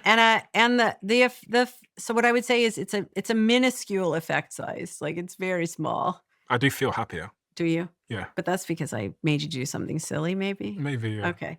But anyways, the point being that it's overblown as an effect. I think there's a small, my recollection is that the last meta-analysis I read was that there was a small effect, but a small effect means it doesn't work for everyone and it doesn't work always. It's just really, really a very, very small effect. You must have a perspective on ADHD, which has become a huge topic of conversation in society. I was diagnosed with ADHD. I don't necessarily take it to mean anything because I've seen so many variations of ADHD in my friends. But there's been this big rise of ADHD, and linked to the work that you've done on the brain being a predictive tool. So my general response is the following, that there's a rise in people self-diagnosing and in using diagnosis as an explanation for behavior or for why people experience what they experience or whatever. Diagnoses are not explanations of anything. They're descriptions. They don't explain anything. And to treat a diagnosis like it's an explanation is a form of essentializing, which is not a good thing. Okay. It means that you're assuming that there's some kind of underlying, unchanging essence, which is responsible for, in fact, there is something called psychological essentialism where you don't even know what the essence is. You just assume it's there and that it's the cause of all these symptoms. But a diagnosis is just a description of symptoms. And diagnoses are mostly useful for billing hours of treatment. They're not optimized for describing pockets of behavior that are, or collections of behavior that tend to go together. Because people sometimes think that serotonin and dopamine are the reason why someone has ADHD. That's like one of the theories that I've... So there are multiple serotonin receptors. There are multiple dopamine receptors. They don't all do the same thing. Serotonin doesn't do one thing. Dopamine doesn't do one thing. Does different things in different places in the body and the brain, depending on what the receptors are. And also, every resource of resilience and every symptom of difficulty has a context to it. There are requirements, the way our society is structured, there are requirements for sitting and paying attention to something for long periods of time. Mm-hmm. And that requirement is hidden in the background. It's there so frequently that we forget that that's the condition upon which diagnoses are made. So first of all, ADHD is not one set of symptoms. It's a variety. There's a lot of variation in the way that you can have different symptom profiles and have the same diagnosis because it's just descriptive and there are lots of symptoms. Some of those symptoms also they overlap with other syndromes, other diagnostic clusters. But the point is that when you diagnose someone, it makes it sound like that's a property of that person. Yeah. But it's not. It's a property of a person in the context that they're in. And social expectation by many respects, like can he pay attention in school? Well, right. And the way that school is organized is, you sit for long periods of time.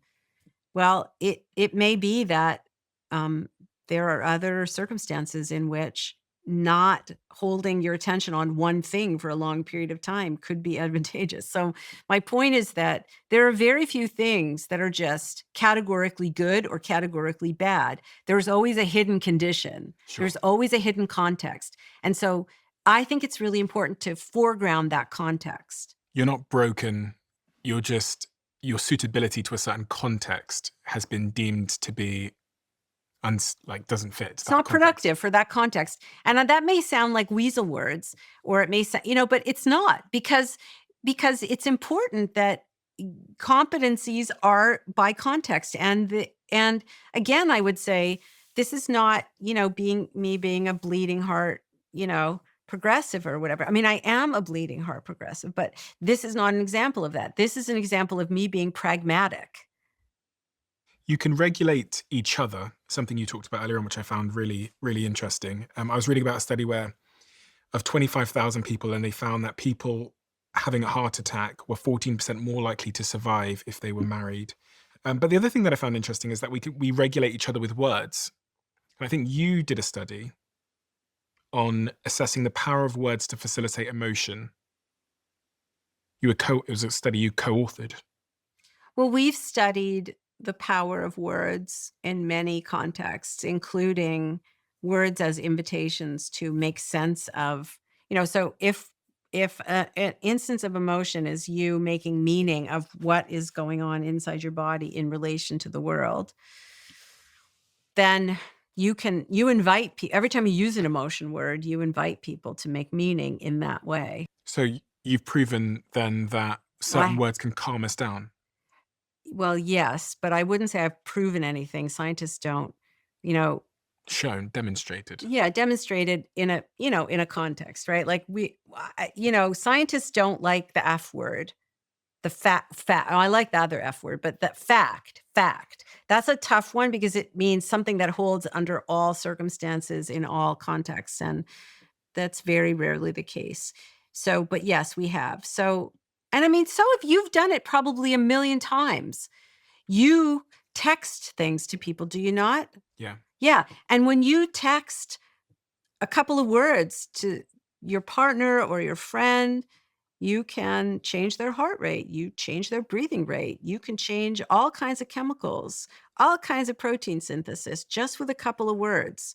Again, we live in free speech is important. Freedoms are important, but freedoms come with responsibilities. Like it or not, we regulate each other's nervous systems in all kinds of ways, including with words. And for better or for worse. For better or for worse. Exactly. And so you've really made me think differently about stress as well, generally, because if I think about my life through the lens of this metabolic budget, and stress is a burden to this budget, then if I don't limit my stress, I'm much more likely to go over budget. And if I go over budget, my immune system might be the thing that I cut the costs of, or something else.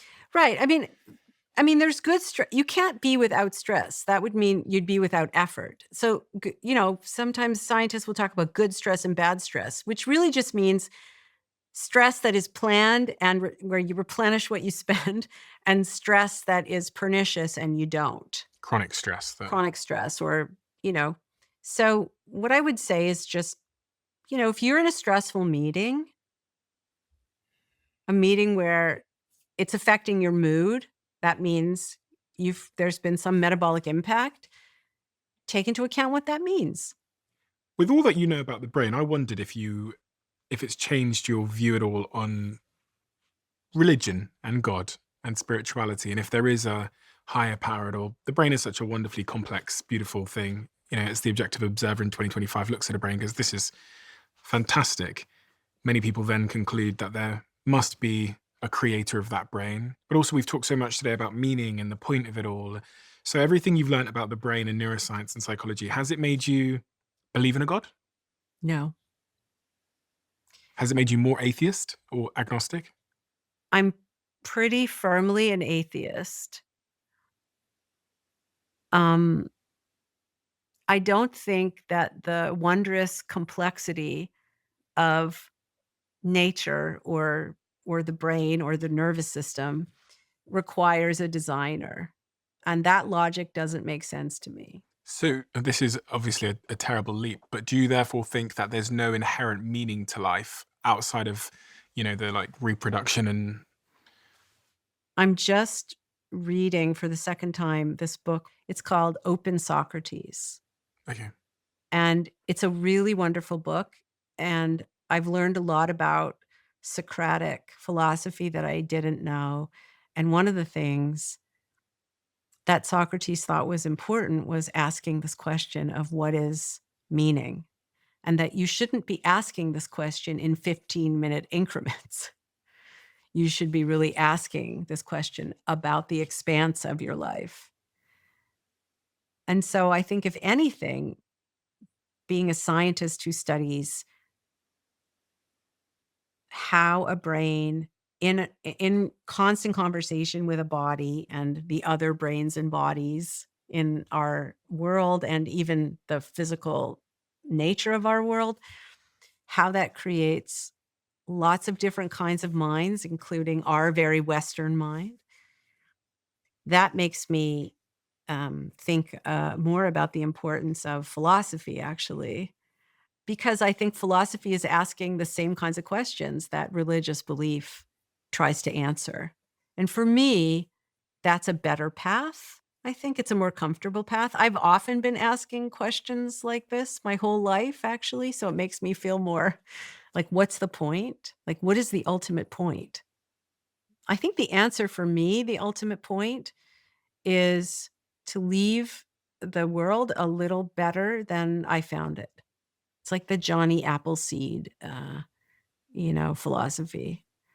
Like, as a scientist, scientists often, a lot of us, we don't do what we do for money. Money's not bad, but we don't do what we do for money. We do it for other motivations, right? To know, to be curious, to try to discover things. And at some point we start to think about, well, what's your legacy, right? Most of us are not Darwin. We're not William James. We're not, Heisenberg. We're not, most of us are not those people. So what's your legacy?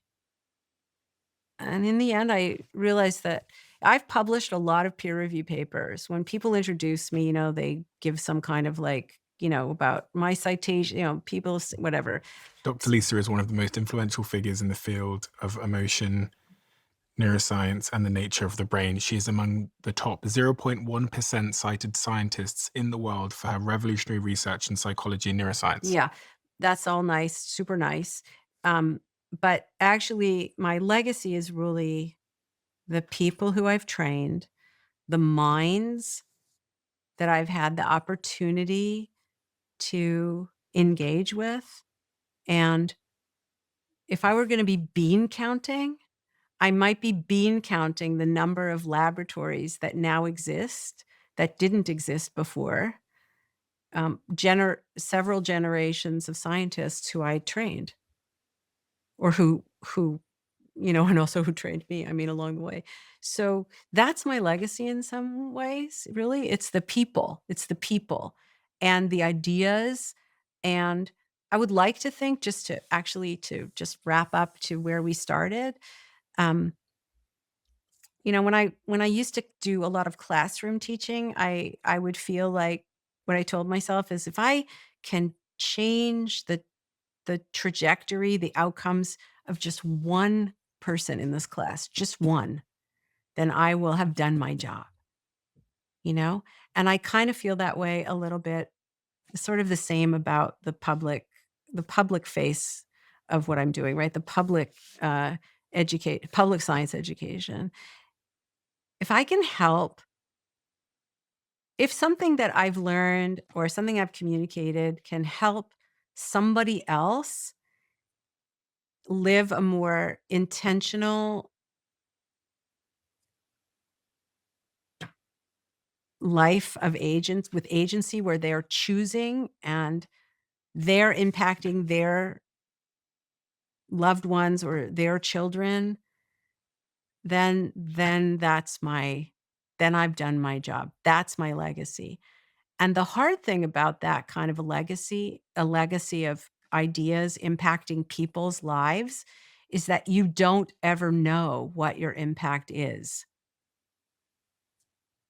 But that's part of the deal. We have a closing tradition on this podcast where the last guest leaves a question for the next guest, not knowing who they're leaving it for. Question is, how to live a life without attaining anything. I have some context on this person. They are a black belt Shaolin monk.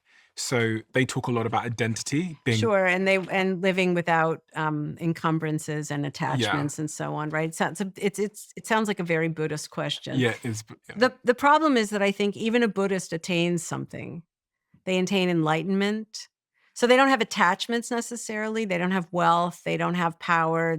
But they attain something. They attain enlightenment. They attain tranquility. How about then how to live life without your identity making you unhappy? Well, I think it's important to remember that you don't really have an identity that is separate from the moment that you're in. It's not like there's an essence to you. And what I would say is that everything you experience, everything you do is a combination of the remembered past and the sensory present. That means to change who you are, you can change what you remember or how you predict, or you can change the sensory present. You can change the sensory present by literally getting up and moving somewhere else, like going for a walk, or you can change the sensory present by what you pay attention to, mindfulness, for example, right? There are some sensory signals that are front and center in your attention, and there are some that are in the background lurking. For example, right now you're not paying attention to some sensory signals, but the minute that I say them, point them out, you will be, like the pressure of the chair against your back and your legs. Now they're in the forefront of your attention because I just mentioned them. So what I would say is that there is no essence to who you are. You are what you do. In the moment, you are what you do. And you can change what you do. You can change what you experience, the consequence of the lived experience, which is the consequence of what you do, by what you remember and what the context is. So that's my answer. If you always remember that, you will never be attached. You will never crave or strive, to have things and like all of these artificial things which prop up the illusion that you are and you have an essence to you that is unchanging across situations. Yeah. We are very quick to fall into the trap of thinking we are what we did. And that's I much prefer I am what I do, because that means that I have agency to make a different decision in the moment, irrespective of what I did in the past. But that's the trap we fall into. In 10 minutes' time, I bet I'll be downstairs and I'll be back into the trap of thinking that I am Stephen Bartlett, who did this thing for 32 years, or did, Lisa, thank you. Thank you so much thank you for everything that you do. You've changed my mind in a really profound way. And that's quite hard because I sit here quite a lot. So have lots of conversations about the brain and about lots of new studies that have come out, et cetera, but you've completely changed my mind and made me think in a completely different way, which I'm really grateful for. So thank you so much, because that's a gift, and that's not a gift that I always get doing this job, but it really is a gift, and it's one that I think will help me to live a better life ultimately, but hopefully also for everybody that's listening. And thank you for stepping into the public communication side of your life, because I was going to say it's someone that knows what you know and that has done the work that you've done.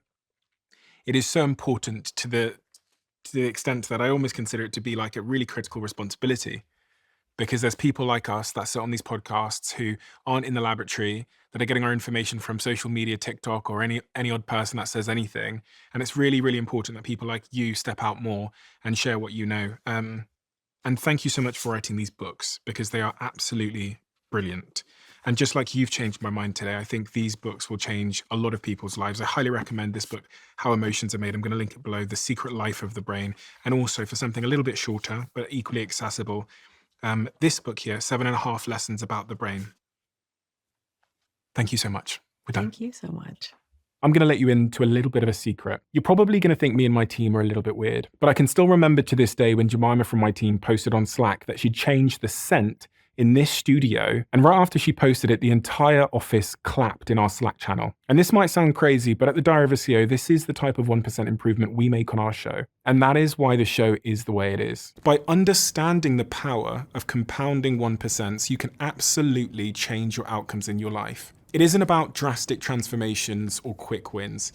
It's about the small, consistent actions that have a lasting change on your outcomes. So 2 years ago, we started the process of creating this beautiful diary, and it's truly beautiful. Inside, there's lots of pictures, lots of inspiration and motivation as well, some interactive elements. And the purpose of this diary is to help you identify, stay focused on, develop consistency with the 1% that will ultimately change your life. So if you want one for yourself or for a friend or for a colleague or for your team, then head to thediary.com right now. I'll link it below. This has always blown my mind a little bit. 53% of you that listen to this show regularly haven't yet subscribed to the show. So could I ask you for a favor? If you like the show and you like what we do here and you want to support us, the free, simple way that you can do just that is by hitting the subscribe button. And my commitment to you is if you do that, then I'll do everything in my power, me and my team, to make sure that this show is better for you every single week. We'll listen to your feedback, we'll find the guests that you want me to speak to, and we'll continue to do what we do. Thank you so much.